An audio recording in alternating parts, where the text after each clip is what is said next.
Kalimera, or good morning. Kalimera. Good morning. Welcome to my vodcast, special vodcast about resilience in the time of coronavirus. Millions of people have been placed at home, forced to work from home. Let me put it this way. Governments, organizations, all kind of associations have asked their employees to be stationed at home due to the coronavirus.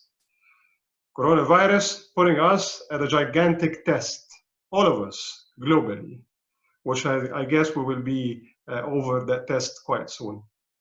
Today's guest is Jihane Najjar. Jihane is the founder and managing director of Academic Jobs Middle East and Leverage HR Consulting Company.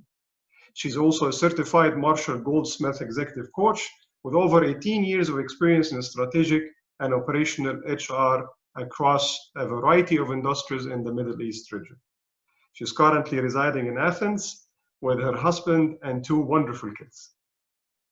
Kalimera, Jihane. Kalimera, how are you?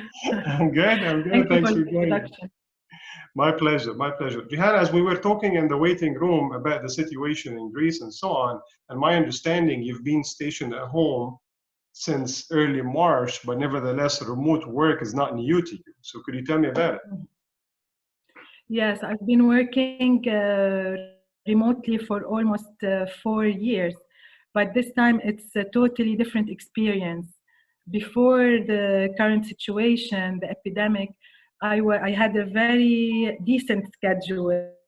I could work with great focus. I could have a call anytime I wanted. And it was similar to working from the office, but my office was at home.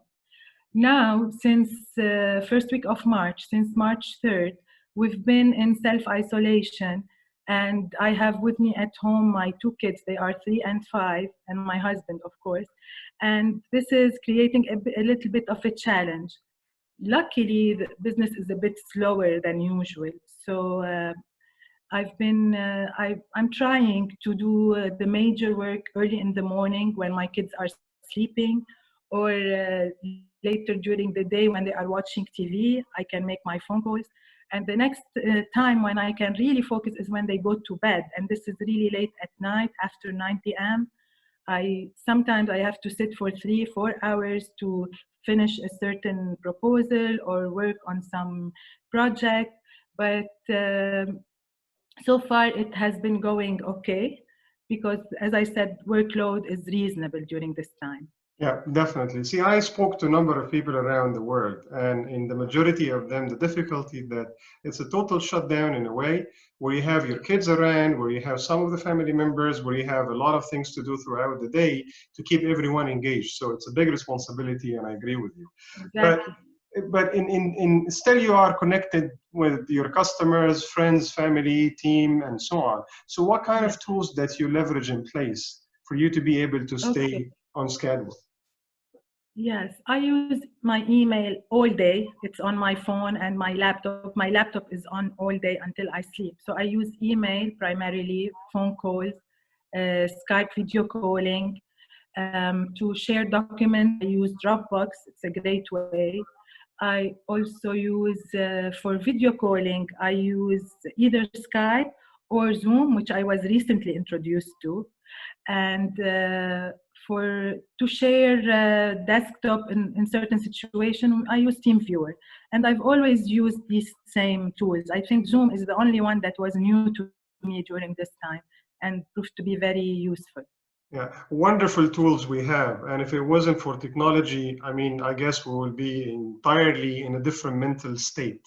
If I look back 20 years ago or more, I mean, we did not have much of these kind of platforms that would enable collaboration and so on. And gladly we have it today. Definitely. Yeah, so, and having it on phone as well.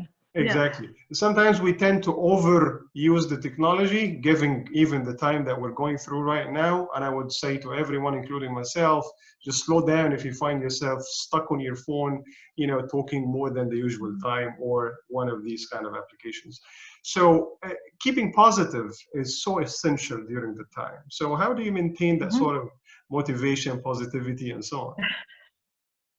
Yes, I'm a positive person by nature, really. And I've realized that during this time, I need to remind myself every morning that this challenge has to be taken one day at a time. We cannot we have to be strong, we have to remain focused, we have to focus on our priorities. In my case, my priorities are clearly my kids and the urgent work that I have. I cannot discontinue my work during this time. So what keeps me positive really and motivated is having my kids at home. We play a lot, we do art and craft every day, we share stories, we play music, and this is like with the kids. Other than that, what keeps me motivated is setting very realistic goals, because I don't want to feel that I'm stressed, I have failed. So on the business level, on the professional level, as well as on the personal level, I have very short-term plans. Like today, this is what I'm going to do for the kids. This is what I'm going to do in terms of work. And by end of the day, I achieve. So I don't feel this feeling of stress or failure. Besides that, yeah, we're all receiving these funny jokes, and the jokes that we have been circulating are really playing a big role in keeping, I think, everybody cheerful and positive. I don't know who's making these jokes, but they are really playing a big part in our current situation. Definitely. It's always good to stay motivated, positive, and focused, and also take it easy at the same time and have fun. Wonderful.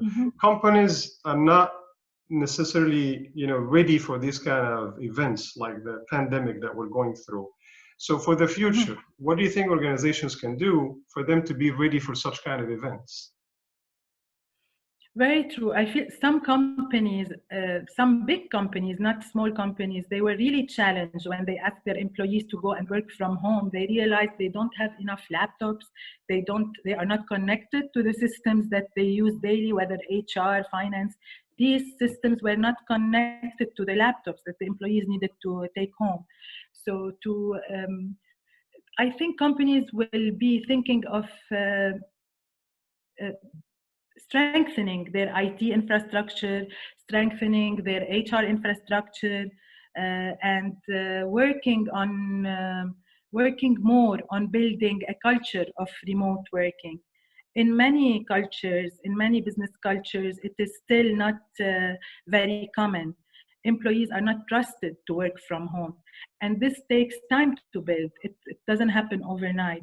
It happens through preparing your managers to manage their staff remotely, maybe including this as a goal in their performance reviews, preparing the employees as well through offering them the tools that they need to work from home, through evaluating their performance based on this kind of work. And building this kind of culture, I think, will be the focus of many companies. I totally agree with you. And I guess, as we say, it will be, comes the time when we'll say, business before Corona and business after Corona, in a way. So very good. Well, Jihane, thank you so much for sharing your insights. Do stay safe, stay positive, and have a wonderful day. Thank you very much. Thank you for your time. Bye. Okay.